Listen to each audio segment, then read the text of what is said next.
Okay, sorry about that, guys. Welcome to the Career Expo 2024, hosted by the KCYLNA College and Career Fair Committee. Thank you so much for joining us today to hear about these accomplished individuals and their unique career paths. My name is Isabel Pulickathottil, and I'm on the College and Career Fair Committee, and I'm from Chicago. Reshma, do you also want to introduce yourself real quick? Sure. Hi, my name is Reshma Kokkaravalayil. I'm the KCYLNA president, and I'm from Dallas. Great. So KCYLNA created the College and Career Fair Committee last year, and we're incredibly excited to host our first ever career fair after receiving feedback from all of you guys about what career paths you wanted to hear more about.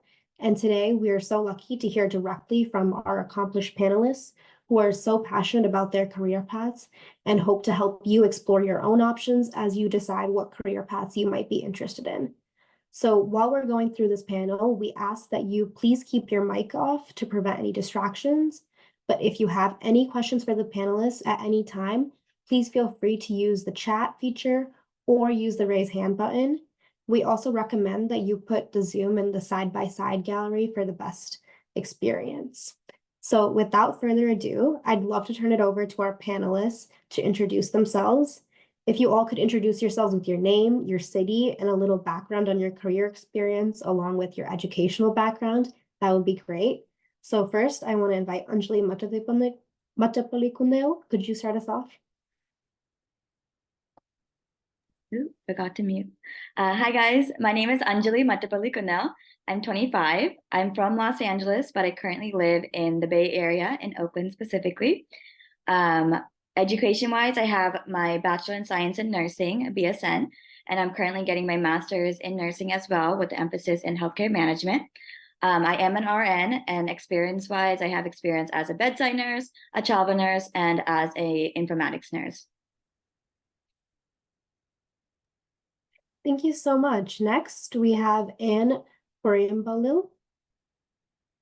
Hi, everyone. My name is Purayampallil, and I am an attorney. For undergrad, I went to Creighton in Nebraska, and I majored in political science. And then for law school, I went off to DePaul. And during law school, I clerked at the Santa Clara Public Defender's Office and the Cook County District Attorney's Office. And then I also did some asylum work for a nonprofit in San Francisco. And then I started off my career by being an attorney for foster youth in Solano County, California. And I now advise the Santa Cruz County in the Office of the County Council. Thank you, Anne. Up next, I'm excited to introduce Christopher Punnose.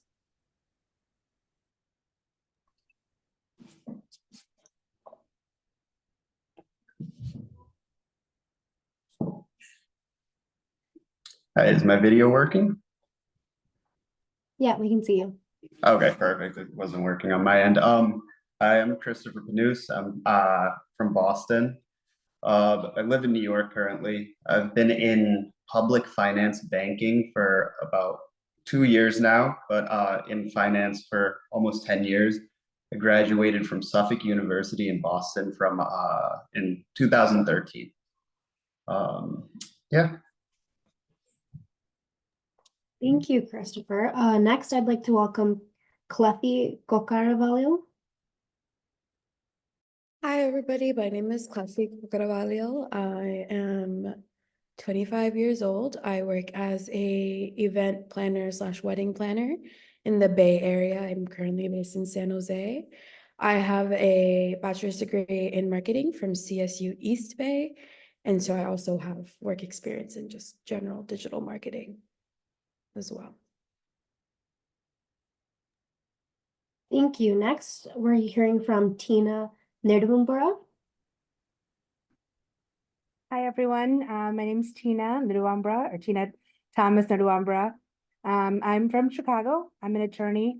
I did my undergraduate at the University of Illinois in Champaign-Urbana, where I got a Bachelor of Science in Finance in the College of Business. And then I did law school at Northern Illinois University. And then I've been practicing for about 13, 14 years.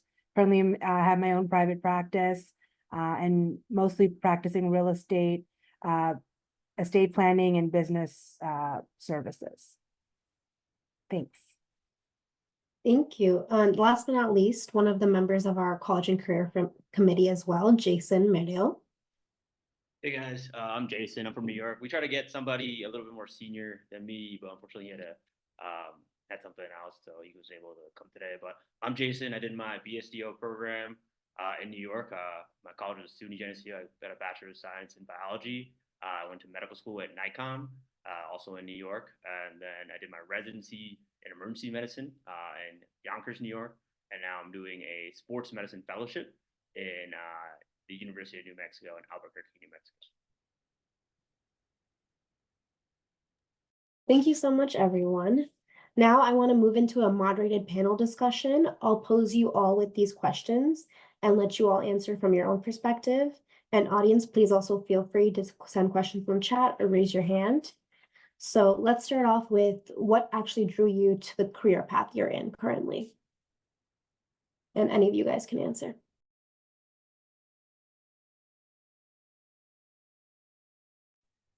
Okay, I can go first then. For nursing, my dad is actually the one who guided me into the nursing field to begin with. When I was applying to colleges, I had no idea what I wanted to do. I figured I could major in psychology because all my friends were doing that at the time, and then kind of figure out what I wanted to do with my life in college. But he kind of guided me and advised me to go through nursing because of the good career opportunities as well as job security you have with nursing. And then he also was kind of telling me, like, if I don't like it, then I do still have the time to change it and kind of figure out what else I wanted to do. But I ended up loving the classes I was taking my first year of college. And then once I got into the program and I was actually doing all the nursing stuff, I really did feel like it was my calling. I've been really happy with my decision after that too.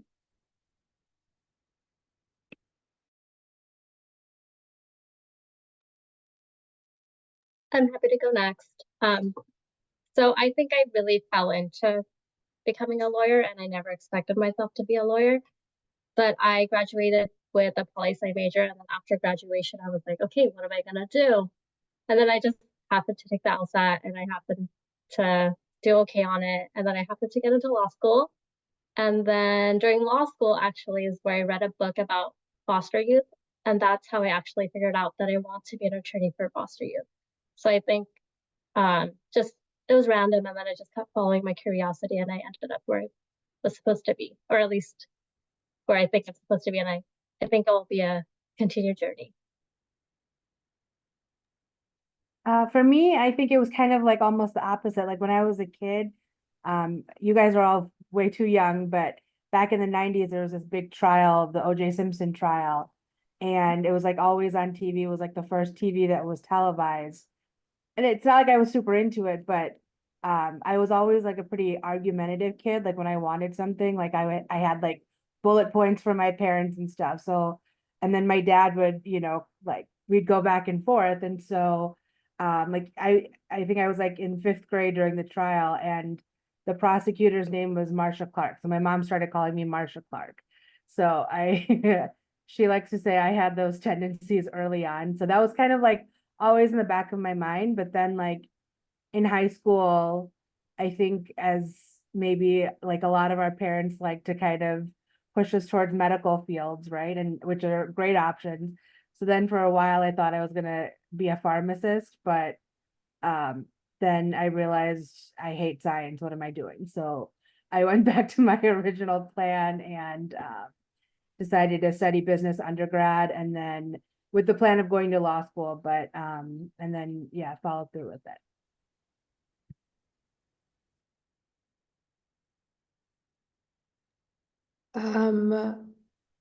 Kind of similar to Teena and Anne, I kind of also stumbled into wedding planning. I initially went to school for molecular biology and realized that I also love genetics and nothing else, and that was not in the cards for me. And so I pivoted to marketing, and when I was thinking about what I was good at and what I liked doing, I kind of realized that like I already kind of plan all my cousins' weddings as it was. So mid-pandemic, we kind of had an epiphany as a family and decided, why not get paid to do what you're already doing? And so we started Events by Klefy.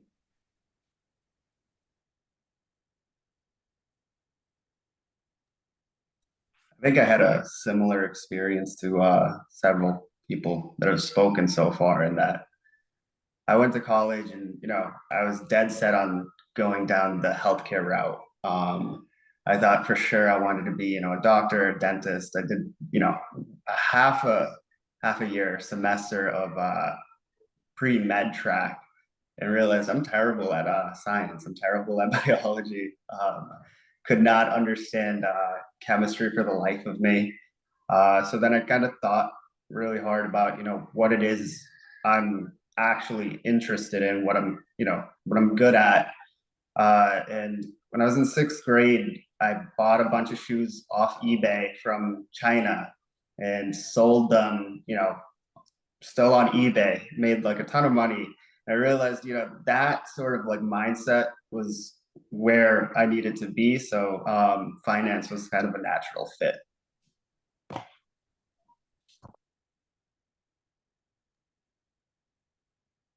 Yeah, I think for me, what drew me to it was a lot of people in my family were in healthcare, and then I didn't get much push from my parents, to be honest with you. I think, especially my dad, he really didn't push me at all, but I just did it.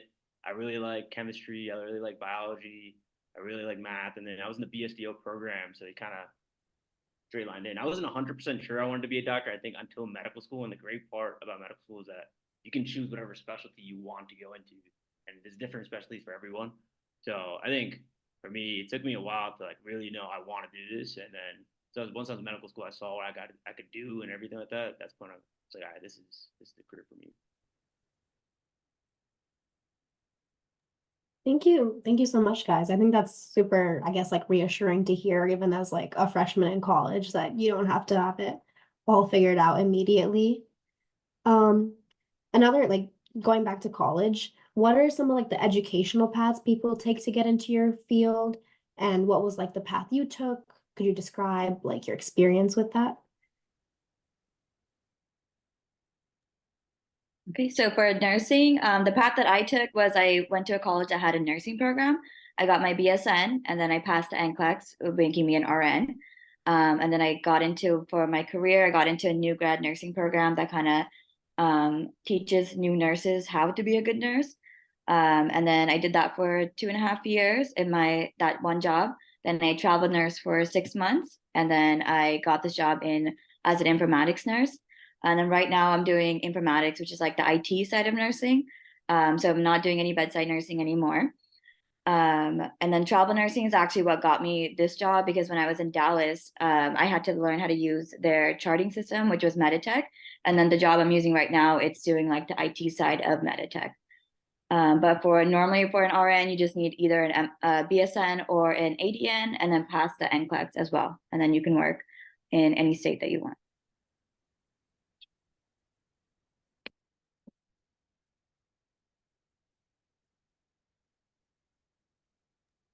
So for attorneys, you have to get a bachelor's degree first. You get a bachelor's degree in anything you want. It doesn't have to be like a field that you think is like law related necessarily. So any subject you want. Like I said, I personally did finance, College of Business.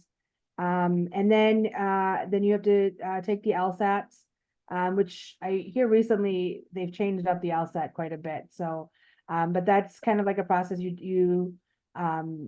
do that. Typically, if you're going straight in from undergrad, you would want to do that, like, as you're getting ready to apply. And then you apply to law schools, then you start a law program. Law school is 3 years. And then after you graduate, then you got to do the bar exam. So that's a few months of independent prep, because law school doesn't actually prepare you for the bar exam. That's like a whole kind of other methodology. And so typically most people will take like a bar prep course for a few months before taking the bar exam.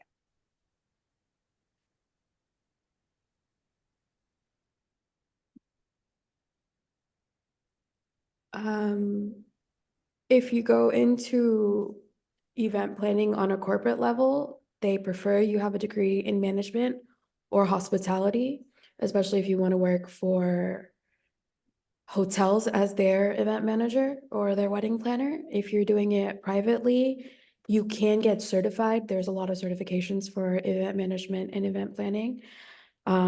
Generally, any type of bachelor's degree in the business field is a plus. If you don't have a management degree, a lot of schools now don't offer they don't offer like a marketing degree. It's usually a business administration degree with a concentration in marketing. So most kids will, with a business degree, have actually an administration degree, and a management degree.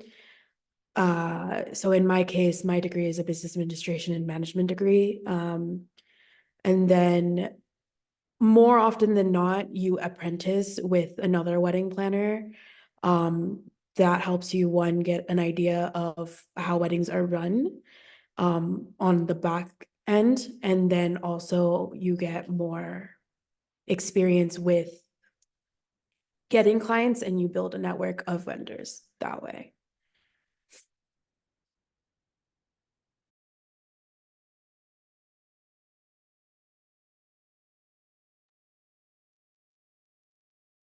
I can go.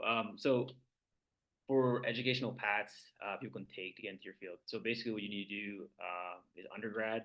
You can do your bachelor's in whatever you want and major in whatever you want. You just need to do the pre-medical courses, and then you take the MCAT, and then you do medical school. And in medical school, you'll take your like exams. So like you'll take like step 1, step 2, or step 3, or if you're a DO, you take that and also the COMLEX. And then you have to match into a residency program. Depending on the specialty, it can be more competitive or not. And then after residency, you have to take your boards for your residency. So I just took my oral boards for emergency medicine yesterday, and then you do fellowship if you want to, or you can go straight to work. Fellowship's like another year of subspecialty training, and then you take another board exam after this year. You can do the big I did, by the way, it was a BSDO. It's like a direct path. I think if I had to give any advice to anybody who wants to do medicine, do the direct path. It's a lot easier than, just going a different route, just because you don't have to do all the extracurriculars that other people have to do.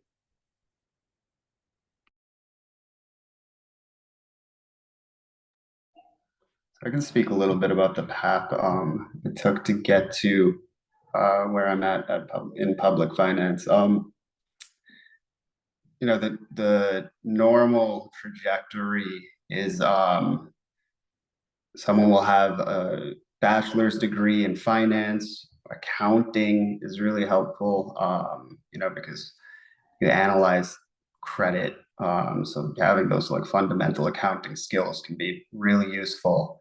I've even seen, technical backgrounds like engineers come into banking. And it's an easy fit for them because they're technically sound in terms of how they deal with issues.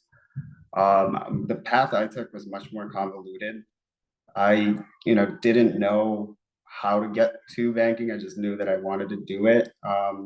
Normally, if you're serious about it, you'll start applying for internship sophomore year. They'll have internship sophomore, junior, senior year. And then if you're successful, you'll get a full-time offer after your senior year internship, summer internship. What I had to do was I first got a job in what's called back office banking. I worked there for about 2 years.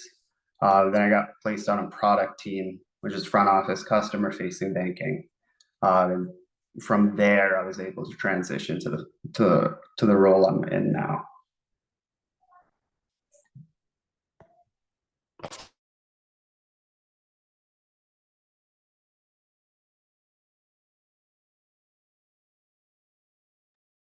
And do you want to finish us off, or? Oh, I think Teena covered it for how to get Great. careers. I think this goes back a little bit to Jason's point, but I would love to know how you guys chose the specialization of like what you're in, like for Klefy, like working on your own, like as an entrepreneur, or for Anne and Tina, like the areas of law you guys have chosen to practice in. How did you really like come about that?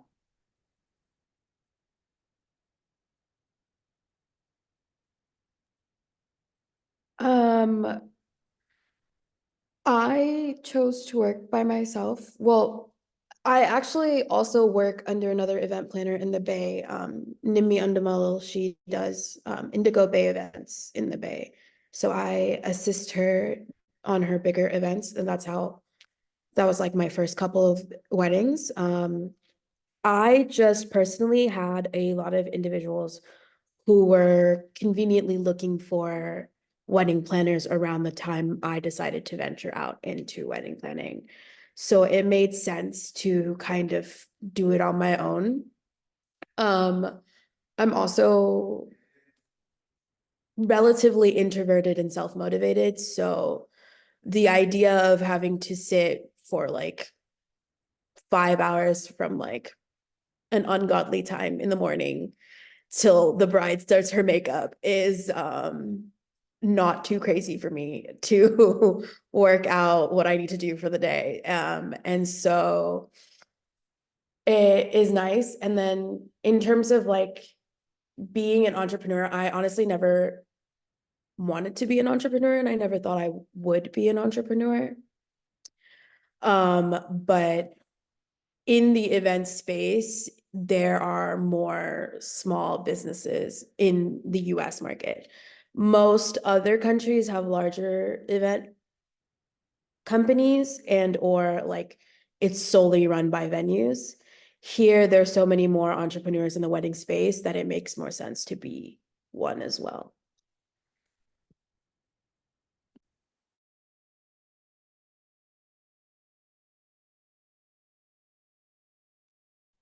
I'll go next then.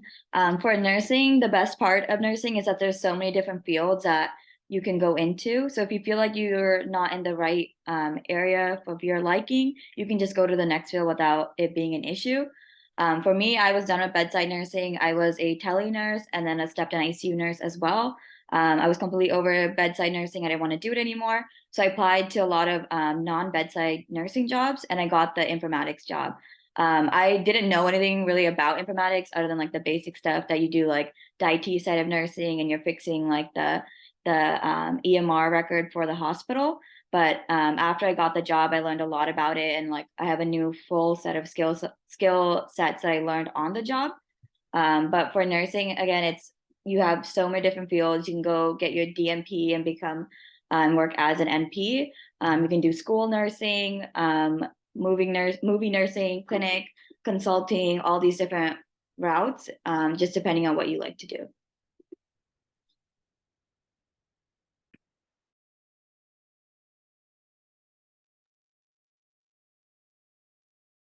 For me, I've always have been interested in working with children. So I started off my career, well, my first clerkship during law school at the Santa Clara Public Defender's Office. And within any public defender's office, there are different units within the agency. So for example, there'll be a felony unit, a misdemeanor unit, and then a juvenile unit. So I specifically applied to work on the juvenile unit. And as part of the juvenile unit, I helped represent minors who were being charged with a criminal crime, so in defending them. So I really enjoyed that. And then for my next summer, I worked with the district attorney's office in Chicago. And then for that clerkship, I applied to be on the child protection unit. So I was helping to prosecute individuals that would have abused or neglected children. And then I think my career just took a natural progression. And then I became an attorney for children in the foster youth system. And then after that, after doing that for 5 years, I felt like I needed a new challenge and to continue growing. And then I moved on towards the county counsel's office, where I now represent different departments for the county.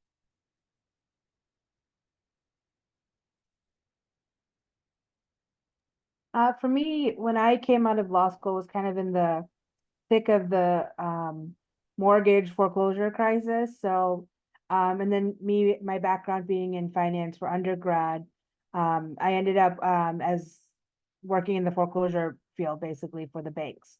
So that was my first kind of job, full-time job outside after law school. It was I worked at a firm where our clients were all the major banks like Chase, Bank of America, Wells Fargo, all of them. And so it was a great first job for me because I was in the courtroom every day. So it was great, like training, hands-on, kind of just. And my firm was like super short-staffed when I started, and so they basically had to like throw me to the wolves. So I was like 2 days of training, and then they just put me in front of the judge. So I had to like learn everything kind of like on the fly. I think I mentioned this earlier, but the thing about law school is like it's kind of different. They teach you like theory and like how to think and all of that, like how to approach the issues, but you really learn the nitty-gritty like once you get out into the practicing the field. Like you don't most of these specialties, there's like one class that maybe you took during law school, but the rest of it is more theoretical. So you really do have to learn kind of a lot once you start a job in a specific field. And so that was great for me because I loved being in the courtroom and I learned a lot. It was a lot of really quick experience. And then within that firm, then I started eventually moved into the litigation department where we were doing more of the drafting of the court filings. So foreclosure is mostly like a motion practice is what we call it. And so a lot of pleadings have to be drafted. So then I spent a while doing that. And then eventually I was like, okay, I want to get out of foreclosure, and I was interested in starting my own practice. And so that's what I did about after 4 to 5 years at that firm. I started my own practice. And primarily most of my clients are other Malayalis. And so it just naturally made sense to choose fields that our community needs, right? Services in. And so most of what I practice is in Illinois. So one other thing is with law, a lot of things vary state to state, right? Because state laws are different. And so in Illinois, for when somebody purchases any real estate, whether it's a house or a business, you need an attorney, right? Whether you're purchasing or selling.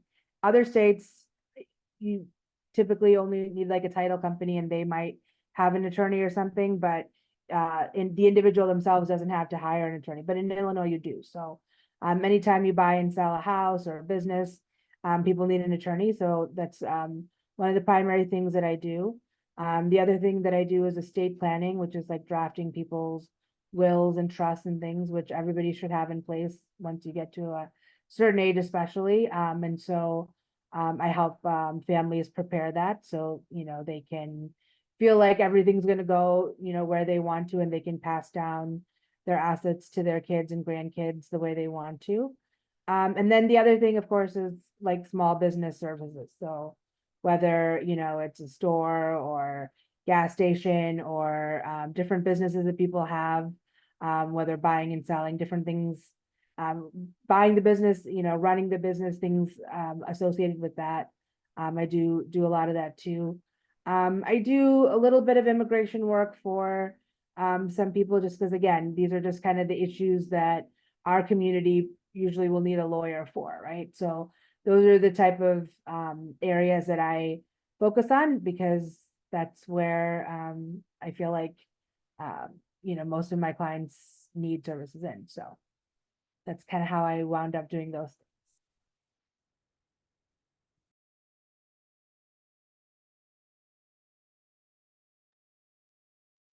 I could go next. Like we said before, in medical school, you get to rotate at different specialties. So for me, I chose emergency medicine after doing like a rotation in medical school, and I actually have like a contract with them next year to start because I fell in love with it during that rotation. I love the immediate gratification that emergency medicine gives you. I love like taking care of people and they're like, when they're in true emergencies and life and death situations. I think it's like honor and privilege to do that.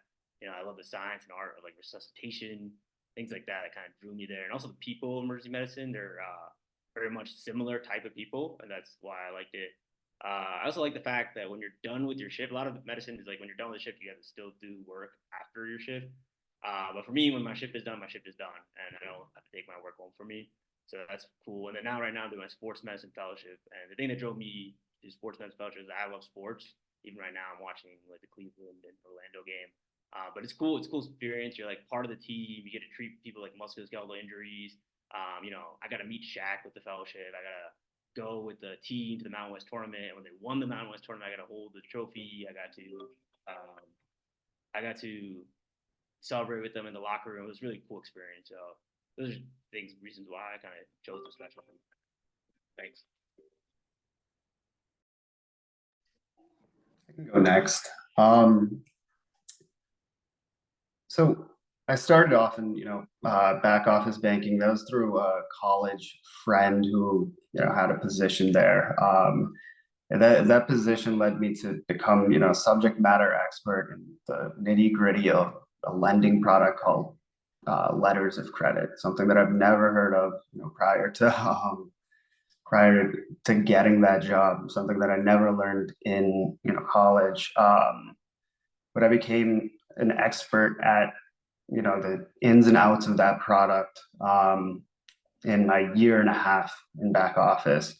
And that naturally led for progression into the front office where I could market and, try to win clients and, deal directly with clients. That was a global trade finance team that I was on for 5 years. And, it was great because it was a global team, but it was also kind of rough because it was a global team. The markets in Tokyo open, I'm in New York. Markets in Tokyo open on Sunday night, New York time. And then, I'm on and working until 5-6 p.m. California time on Friday. There's always a market open. So, I loved doing that, but it was a grind. It was a grind for 5 years. And like after 5 years, I naturally started thinking about an exit. An opportunity came up for public finance. And public finance is, the customer base is actually state governments or local municipalities. Think like an airport, San Francisco International Airport, or the city of New York. And the great thing about governments is they shut down at 5 o'clock. So it made it, an easy transition. The work-life balance became much better. And I kind of like what I do now. There's, a tangible impact. I'm not just making, company A more revenue. We're, setting the financing to rehab a bridge, or we're lending to, an authority that's going to build a new terminal. So it has an impact to, public, which is kind of cool. And that's where I've been for 2.5 years. And, that's where I'm going to stay for the foreseeable future until life brings me elsewhere. Those were really great responses. I want to bounce off what Chris and Jaison were talking about. I think something people really tend to look at when they're picking careers is the work-life balance.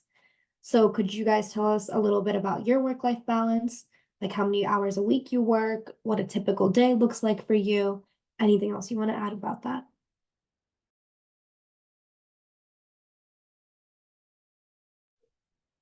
I mean, I can go just because I was just talking about it, but with finance, it's completely deal driven. You might have a deal closing, and everything is pushed towards getting that deal through the finish line. There can be ebbs and flows. You can go. I'll go home at 5 o'clock. For 2 weeks straight, and then for another week straight, I'll work till from 8 o'clock in the morning to 8, 9, 10, 11 o'clock at night. Just pushing deals through. But once the deal cycle kind of finishes, it calms down a little bit. The position that I had before that, because we were dealing with different markets, you're always answering emails and such. And I will say, when you're a junior banker, when you're first in it, your hours tend to be a lot worse. They kind of grind you. It's just a rite of passage sort of thing. I think they're trying to change that culture, but like for now, unfortunately, that is what it is.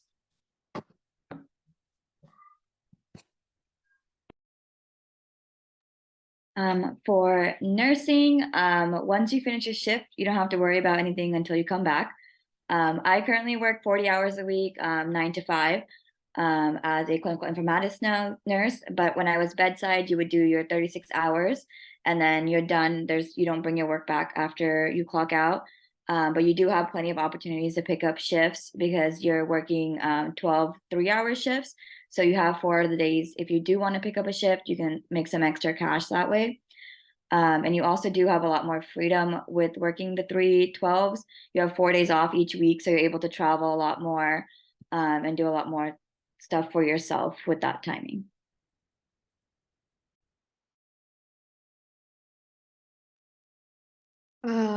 One of the biggest things with working for yourself means you have to do everything for yourself. So in terms of like a regular day, it really depends on if I have an event or not. So like if you take like a traditional KCYLNA wedding and let's say I'm just doing like one Mattappallikunnel and a wedding, that usually means that weekend I'm not doing anything outside of that wedding. And that wedding is probably going to be all that's taking up all of my time for 3 straight days, not including any prepper planning that happens for anywhere from 1 year to 2 months before the event. On a wedding day, usually my day starts at like 6 or 7 a.m. and it involves making sure people are where they're supposed to be, the vendors are set up. And it usually ends anywhere from 11:30 p.m. to 1 a.m., depending on how late a wedding goes. And then if you also add like a Chandamsharthar or Mailanji, that usually means around noon or 11 a.m. the day before, 2 days before, to once again around 11:30 to 1 a.m. Of a lot of work that involves both a lot of emotional, mental, and physical labor. You have to take into consideration a lot of big feelings when you work a wedding. So it's very taxing. It doesn't seem like it, but usually at the end of a wedding, you are everything gets kind of kicked out of you. But that's the case for the bride and the groom as well. So it's hard on everybody. But it's fun. And at the end of the day, it's a great big party. So As a government attorney, I work the typical 9 to 5. I do sometimes look at my emails in the evening just to get caught up on things and stay on top of things. But that is just more so for me. So I don't get stressed out the next day of work. And then if I have a big paper or something, I do work on Saturdays or a Sunday because I do need a big block of time to actually focus on something and like hammer something out because I don't have that during my typical workday, Monday through Friday. But I'm sure work hours vary for each attorney depending on what job they have. For example, Teena has her own firm, so I'm sure her working hours and stress level is so much different than mine. Yeah, 100%. It varies depending on what you do. For me, it's my own practice. So, and it's like Klefy said, it's just me, myself, and I. So, I feel like I have to be available 24/7. People will call you at all hours. I'll call you at like 9:47 p.m. to ask like random questions, and you're like, this couldn't have waited till till, the morning, but when you have your own business, you have to, put your clients first and you take them when they come. And so, I would say that, probably the biggest con, if we're talking pros and cons, um, in this field and having my own practice, I think for me, the biggest con is that constantly having to be available, constantly getting calls and texts and messages. Sometimes you feel like you just can't like shut it off. Like for example, I took a few days off to go to Nashville this past weekend with one of my friends, and I was just constantly getting calls and and there's nothing you can do about it kind of in this practice. And so the great part about it is that when you are on your own, you have flexibility. So I can take a day off without having to ask anybody. But the flip side of it is you're kind of available.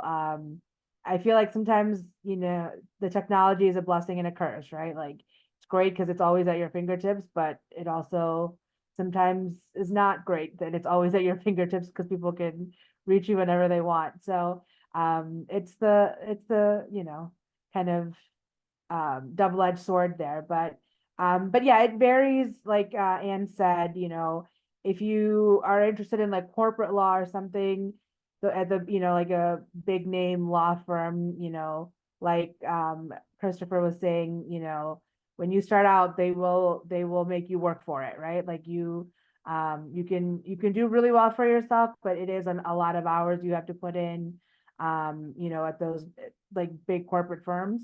Other firms you can, get a little bit better balance. I was at like a pretty like mid-sized firm. When I probably at the height of it, we probably had about 25 to 30 attorneys when I was working there.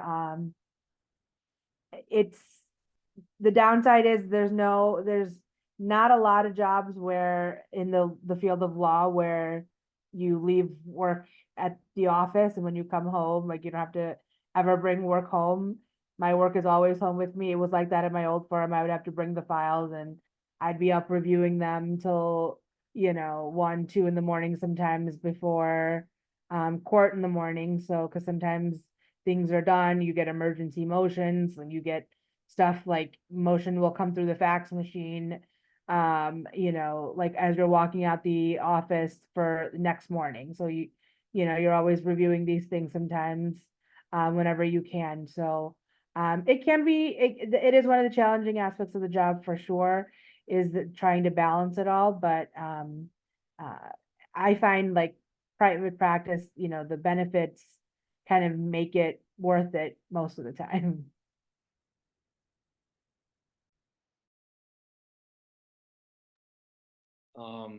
Yeah, for me, so as an attending, so for next year, I'll be contracted to work 42 hours a week. So that's like 14 12-hour shifts in the ER every month. That's more than typical ER doctor usually works. I wanted to do more shifts because you don't have loans to pay off for. Most people will do like 9, 10, or 12-hour shifts, usually close to 120 to 144 hours a month. But that's not including maybe like 30 minutes to an hour after each shift for charting / like finishing up patient or something like that. It's also like really variable, so you can do days, nights, weekends, things like that. You can maybe make more of a set schedule if you want to work just nights or something like that. But it's very variable usually. And then, like I said before, each specialty is a little different. This is just emergency medicine. Right now, I'm a fellow, so I'm working close to like 50 hours a week with clinic and like coverage of sports. But that's not including like, the hours you're putting into studying, hours of putting into like reading journals, hours to putting into presentations. Like, right after this, I'm going to the library to finish the chapter I have to finish, and then I have a presentation on Tuesday. So, it's a lot more hours than 50 hours a week. And as a resident, for EM, they have a cap at 60 hours a week. So I work close to 60 hours a week as an EM resident for 3 years. And then other residencies, the cap is 80 hours a week. You work at 80 hours. And again, that does not include the things you're doing outside of your shift. You're, studying, journal club, the presentations you're doing, and the stuff you're doing to kind of advance your career, like writing chapters in books or writing research, things like that. Thank you guys. That was very informative. Looking at the time, we're coming to a close almost. Is there any audience questions? Even if they're more specific, I would love to get your guys' questions answered. I don't see anything in the chat right now, but we can, while they're talking, I just want to pose you guys with like a final question. So like looking towards the future, what are the trends you see in your field? Any big changes you see coming? And obviously also like anything else you want to add while we're wrapping up.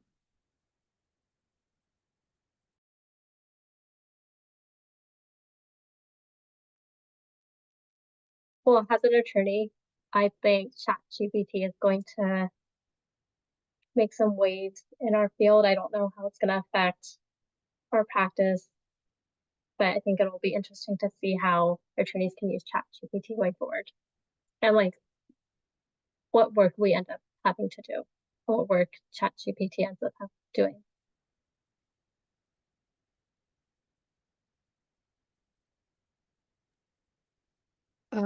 We are still technically in the post-COVID wedding boom era. So there are still a lot of people who are having either postponed weddings or just it's like any other type of creative field where it's very cyclical in terms of trends.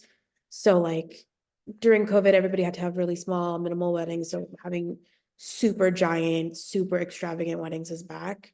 So there are a lot of different types of wedding vendors that are popping up. And so like if you have any type of creative talent whatsoever, you really could find a vendor position at a wedding. We like right now, my company does day of social media content. Basically, we churn out social media content for your wedding within 24 to 48 hours, which like a normal photographer or a videographer doesn't have that kind of turnaround time. Now there's a lot of wedding photographers that do day of video edits where like by the reception of your wedding ceremony, they'll put together like a small video edit for you so that you can see it during your reception and stuff. So if you have any type of creative skill, analytical skill, marketing skill, you really could go into any type of wedding or wedding related field right now.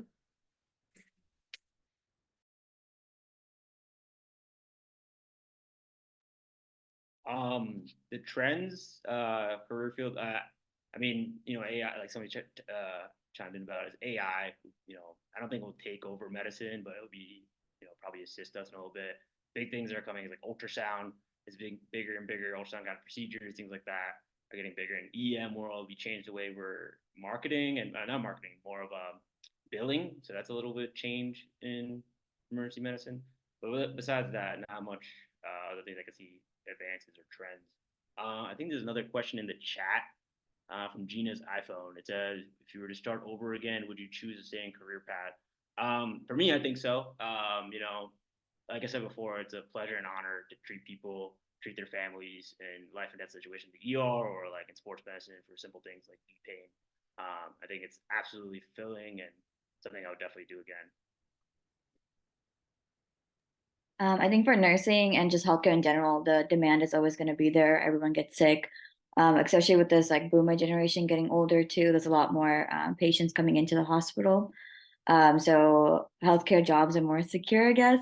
But for informatics specifically, I do see there's a trend of job opportunities more as like we're going more into using more technology and stepping away from like paper charting and stuff like that.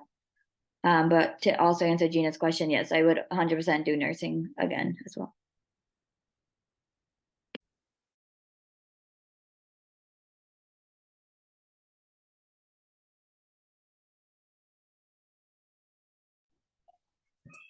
I think where I'm at, in public finance, I see kind of like a boom coming in terms of public debt issuance, meaning, there are going to be cities that have to maintain or build up their infrastructure. You see, huge numbers of people moving down south to Dallas, Austin,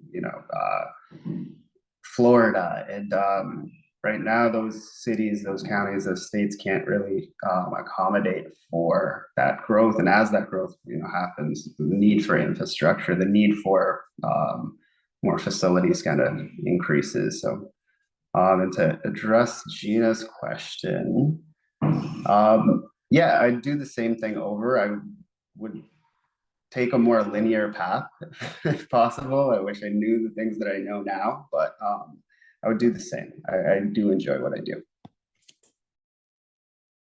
I think in the field of law, I think the political climate kind of, depending on where a lot of things go, I think that'll kind of create certain things, different laws getting passed in different states are gonna kind of create like an effect of people responding to them, right? So whether they're against or opposed or for certain things are happening, I think also the elections make a big deal. So I think those are kind of things that, especially like in like government fields and things like that, there can be a lot of changes depending on what happens in those arenas. And then to answer Gina's question, I would say depends on the day. Like sometimes, get me on a good day and I say, yeah, absolutely love it.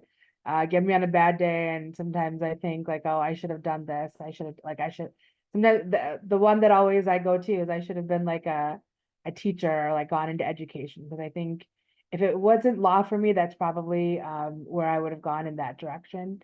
Like education, administration, something like that. So yeah, like I said, depends on the day, but overall I would say, yeah, I'm happy to be doing what I'm doing. But we all have those moments, right?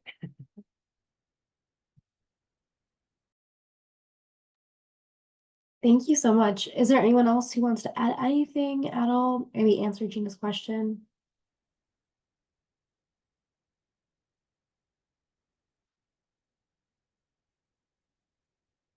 Yeah, I see Jason put his email in. I want to thank all of you speakers so much because you guys have done an excellent job sharing about your careers and your advice. And thank you to the audience for joining our first ever Career Expo. We hope these presentations have been helpful for you in exploring your own career paths. If you're interested in exploring more and hearing from other panelists, please remember to join us for next week's Zoom, which will be taking place at the same time, 3 p.m. EST, next Saturday, April 27th. And because this is our first Career Expo, we would love to hear your guys' feedback, which you can do by following this URL. And if you want to know more about KCYLNA events, follow us on Instagram or join our email list or even just visit our website.